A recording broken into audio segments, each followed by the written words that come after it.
Silvio Berlusconi was an Italian media tycoon who served as Prime Minister of Italy on 3 separate occasions. He was born on September 29, 1936, in Milan, Italy, and died on June 12, 2023 in Milan. Berlusconi's death leaves the fate of his personal party, as well as Italy's government, up in the air. Before we move any further, subscribe to our channel for more videos. Following his graduation from the University of Milan with a degree in law, Berlusconi went on to become a real estate developer. By the time the 1970s rolled around, he had amassed a large fortune. In 1974, he founded the cable television company Telemilano, and in 1978, he initiated the very first direct challenge to the authority that controlled the national television monopoly. In 1980, he founded Canal 5, which went on to become Italy's first commercial television network. By the end of the decade, stations that Berlusconi had developed dominated the Italian airways. Additionally, Berlusconi expanded his commercial assets by purchasing department stores, movie theaters, publishing organizations, and the AC Milan football team. He centralized his empire under the aegis of the Fininvest holding firm, a massive conglomerate that eventually grew to control over 150 different companies. In the same year that he was elected Prime Minister, Silvio Berlusconi established the conservative political party known as Forza Italia, which translates to Go Italy. His presidency was marked by turbulence.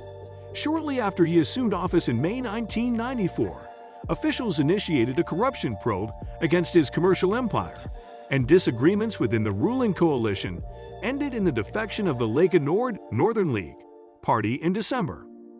Both of these events took place shortly after he took office.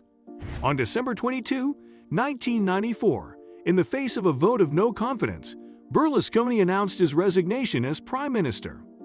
However, he continued to serve in a caretaker position until January 1995. Later on, he was found guilty of both fraud and corruption, but both of those verdicts were later reversed. He continued to lead Forza Italia in spite of these accusations, as well as criticism regarding his control over a significant portion of the Italian media. In the national parliamentary elections in 2001, he led a coalition of center-right parties to victory and was re-elected as Prime Minister. He campaigned on a platform of lowering taxes, increasing employment, and increasing pensions. Once in government, Berlusconi was confronted with a variety of difficulties. His decision to send troops grew increasingly unpopular, especially after an Italian intelligence operative was murdered by U.S. forces in 2005. He had backed the invasion of Iraq that was headed by the United States, and he had supported the invasion. As the nation's economy continued to flounder, critics pointed their fingers at Berlusconi as well. Berlusconi tendered his resignation in 2005 when his coalition performed poorly in regional elections, and he went on to win a vote of confidence in the Italian parliament. Following that, he established a brand new government. In April of 2006, he attempted to run for re-election, but his coalition was ultimately unsuccessful and lost to a center-left alliance led by Romano Prodi. An Italian court later validated Prodi's victory despite Berlusconi's challenge to the results of the election.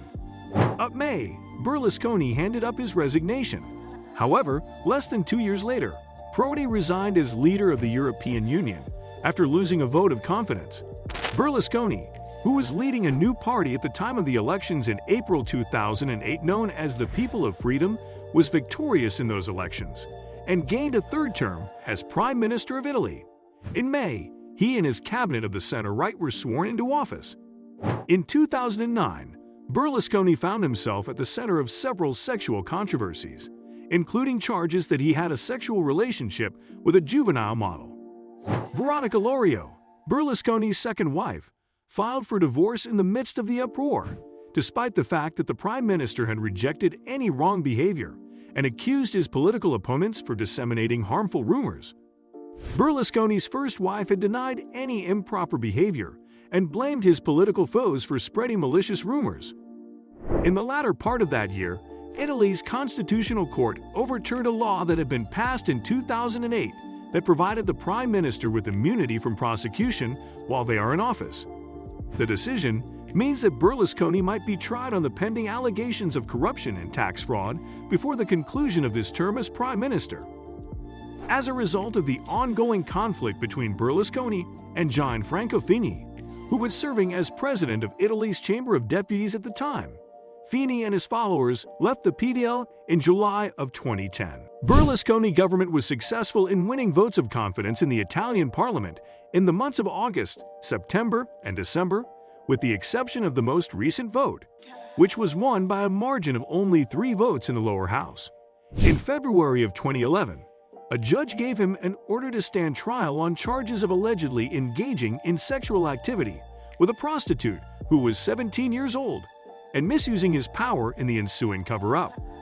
The trial initially began in April 2011. However, it was quickly postponed as the Italian Constitutional Court decided whether or not the prosecution against Berlusconi would be permitted to continue.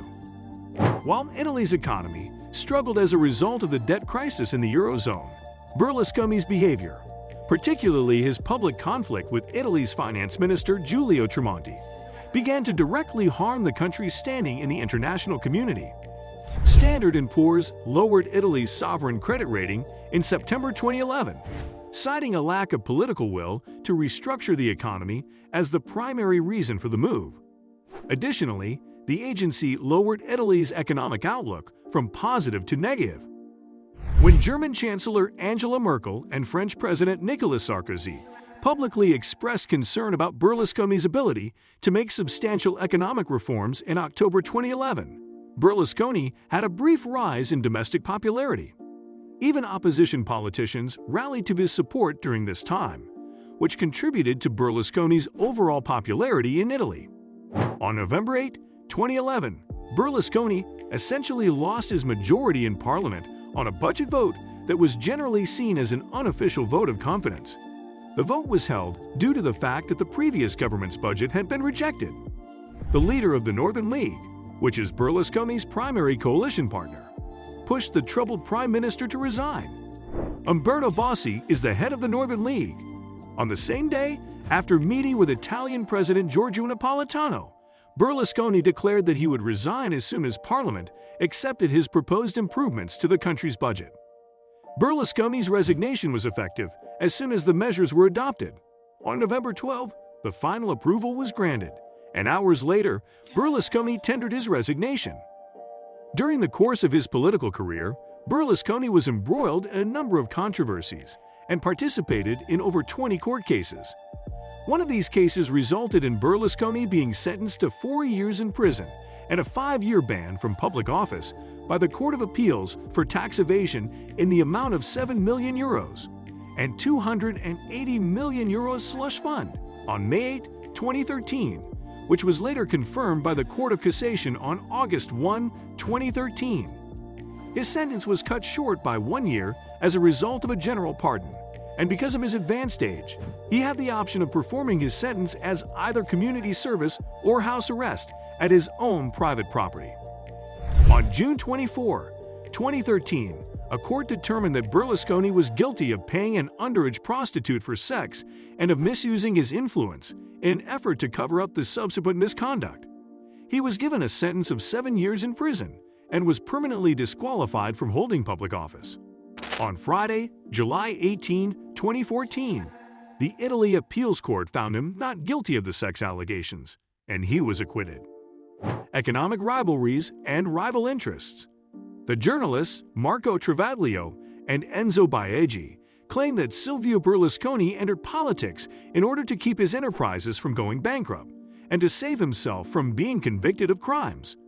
From the very beginning, he made his intentions very apparent to his colleagues. Berlusconi's followers praised him as the novus homo, which means an outsider who is going to bring a new level of efficiency to the public bureaucracy and overhaul the state from top to bottom. In a span of fewer than 2 years, 40 separate investigations were conducted into Berlusconi's activities. The administrations that Berlusconi led to power passed measures that reduced the maximum statutory sentences for tax evasion.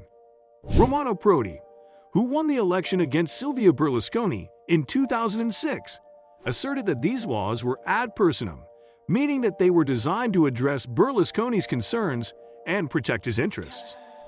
Share your feedback with us in the comments and subscribe to us to watch more amazing content.